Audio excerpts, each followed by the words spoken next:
Money, power, and influence aren't exactly very easy to come by. Believe me, it takes time, effort, and a healthy amount of under-the-table dealings to achieve these things. Or if you're lucky enough, you'll be born into a family that already has. Over the centuries, these particular families have managed to accumulate insane amounts of money, power, and influence, subsequently using it to place themselves in very convenient and important parts of society. These families are so powerful, they've basically won the economic game and done a tiny bit of shaping society to their whims. These are some of the most powerful families in the world. Rothschild family.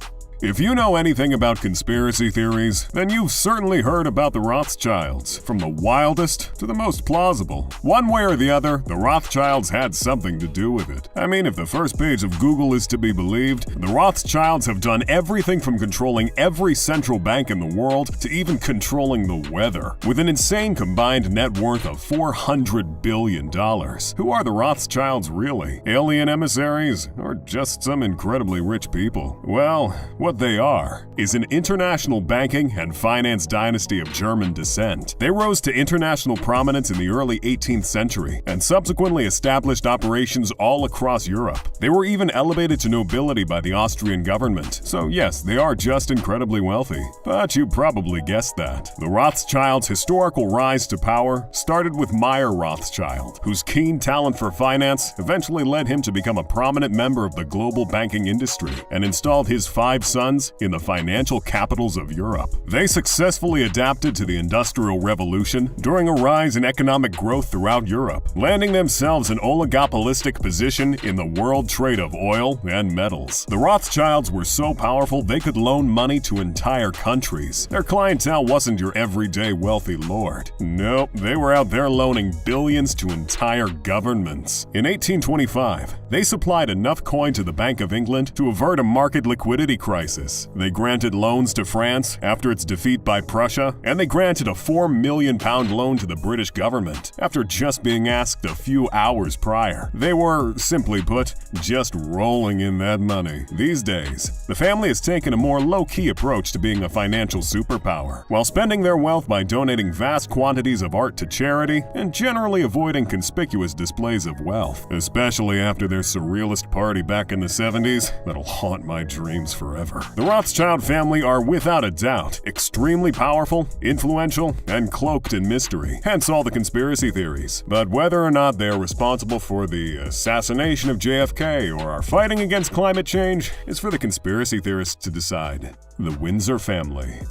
Quite possibly one of the most popular and most influential groups of royals in the entire world, with family branches that have stretched all across Europe and influence that quite literally stretches the entire globe. If that doesn't make you want to find your own Windsor heir to marry, wait till you find out just how wealthy the latest generation of British royalty is. Prince William and Kate Middleton's 3 kids, George, Charlotte, and Louis, aren't just living a life of unparalleled luxury, they're making bank, too. Prince George is already worth $2.8 billion, and his sister Charlotte is worth $4.3 billion. They're already making 10 digits, and neither of them is 10. Simply mind-blowing. The Windsors aren't just sitting at the top of a country with a GDP of $2.7 trillion. Their influence spreads far beyond Scotland, Northern Ireland, Wales, and England, reaching every continent on Earth. Yes, including Antarctica. Some of these countries include the South Pacific Island of Tanna, where the Duke of Edinburgh was considered a literal god, and Canada, where the portrait of Queen Elizabeth is featured on their $20 bill. That might sound a little strange to you, but did you know Queen Elizabeth technically owns 1/6 of the Earth's land? Of course she's gonna show up on a few bills. The Queen is technically the largest landlord in the entire world, owning more than 6 billion acres of land, and is technically the head of state of 16 countries. These countries are part of what's known as the Commonwealth realm, and are some of the wealthiest places in the world, like Australia, New Zealand, and Canada, which would technically make the Windsor family worth an estimated $25 trillion. Now that is a lot of power. The Windsors might be running a constitutional monarchy these days, but that doesn't diminish just how influential they are. I mean, people have actual tattoos of the royal family on them. I'm talking about permanent drawings of Queen Elizabeth on their bodies. You can only wish wish you were that popular. And what's popularity if you can't back it up with ridiculous amounts of wealth? The Windsors sure can. They own several castles, mansions, and estates, all of which are incredibly expensive, and they didn't even need to buy most of them. There's also the Royal Collection, an art collection owned by the British royal family, which is one of the largest art collections in the world, with over 7,000 paintings, 40,000 watercolors and drawings, and about 150,000 old master prints. They've got historical photographs, tapestries, and the crown jewels worth $4 billion. Pretty much everything you could consider art can be found in this collection. Some of the Windsors' luxurious royal holdings include Kensington Palace, which has an estimated worth of $630 million, and Buckingham Palace, which is worth $4.9 billion, one of the most expensive and popular buildings in the world, and they just casually live in it. Koch family. What do you get when you mix oil money, time, and a healthy bit of generational wealth? Well, you get the Koch family, a dynasty of oil billionaires that have shaped both the economic and political landscape of the United States. With a current net worth of $100 billion, the Koch family started their rise to power with a company that had a mouthful for a name. It was originally called the Wood River Oil and Refining Company, until it was thankfully renamed to Koch Industries in honor of Fred Koch, one of its earliest members. It was run by his two sons, David and Charles Koch, affectionately referred to as the Koch brothers, after which millions upon millions of Coca-Cola jokes were made. That is until David passed away in 2018 at the age of 79. Now, to give you an idea of why the Koch family is on this list, please note, Koch Industries is currently the second largest privately owned company in the United States, and currently the sixth largest in the entire world, raking in a yearly revenue of $115 billion. Oh, but Koch Industries isn't just rich, it's prolific as well. They've acquired so many companies and have so many subsidiaries. They effectively do everything now, and I'm not even exaggerating. These acquisitions were incredibly smart as well. Some of them include the $22.5 billion purchase of Georgia Pacific, one of the world's largest manufacturers and distributors of paper. They provide a wide variety of household products under popular names like Brawny, Angelsoft, and Vanity Fair. They also spent $7.5 billion to purchase Molex, an electronic components manufacturer, and they work with the National Guard of the United States as well. That's paper, electricity, and protection. Whatever kind of apocalypse is coming, the Koch family is ready. Not only are they wealthy, they also invest a non-significant amount of their wealth into making sure the political landscape of the country is exactly the way they want it. It turns out, you don't have to be royalty, or hold any political office for that matter, to get a few politicians to speak your language. If there's one thing the Koch family is really passionate about though, it's real estate. They purchased a multi-billion-dollar, 63-story, 4,000-unit hotel and casino on the Las Vegas Strip, and that was just the start. They plan to buy more hotels and hospitality assets. At this point, they're just trying to fill a bingo card of industries they can take over, I think. The Walton family.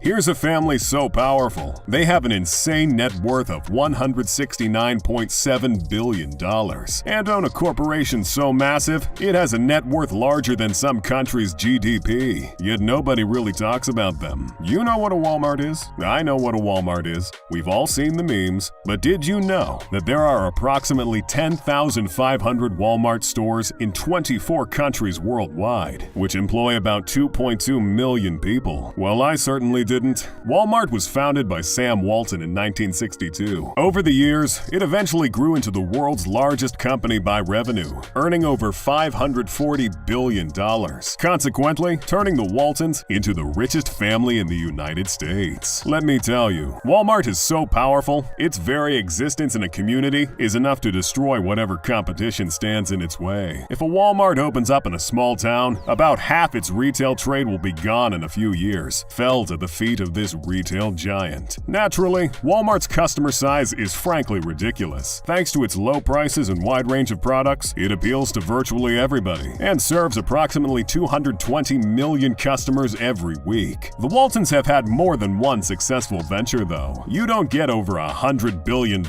by being a one-trick pony after all. One of these ventures was known as Sam's Club, a chain of warehouse clubs that sold groceries and general merchandise. It operated 600 warehouses houses and raked in profits up to $57 billion.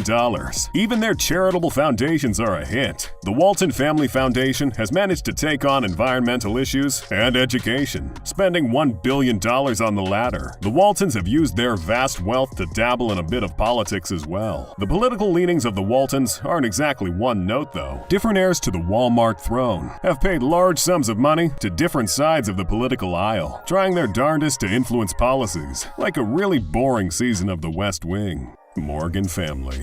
This family's rise to international prominence started in the late 19th century with perhaps the most famous Morgan of them all, John Pierpont Morgan. That guy in all the documentaries about early industrializing America. Born to be a banker, J.P. Morgan would follow in his father's footsteps and get embroiled in the financial sector, becoming one of the most famous bankers in the world, eventually immortalized by one of the most powerful financial institutions in the United States, J.P. Morgan and Company. J.P. Morgan didn't build the first billion-dollar company by banking alone, though. In the late 1890s, he turned his attention to the steel industry. He developed an alliance with the president of Carnegie Steel and purchased the company for $480 million, an amount which, at the time, was more than the U.S. federal government's entire budget. You gotta spend money to make money, and boy did he make money. In 1901, J.P. Morgan merged his steel companies and established U.S. Steel,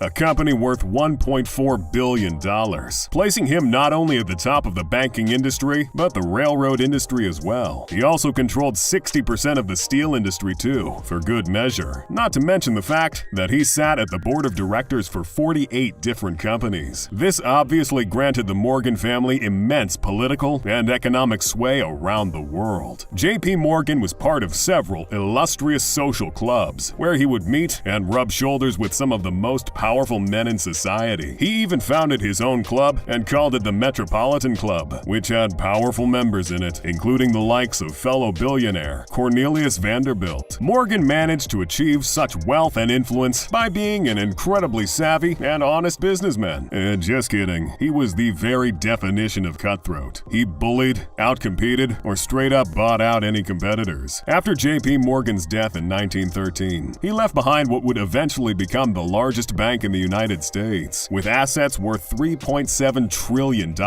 It has acquired so many banks over its lifespan that J.P. Morgan & Chase is officially the largest bank in the world by market capitalization. What else could you possibly expect from a family powerful enough to control the U.S. gold supply and organize a syndicate of bankers to stabilize the economy of a whole country? Which family do you think is the most powerful? Conspiracy theories aside. And if you want to know how these billionaire families stay so wealthy, then click on the video on the screen and find out where the richest billionaires hide their money. See you there.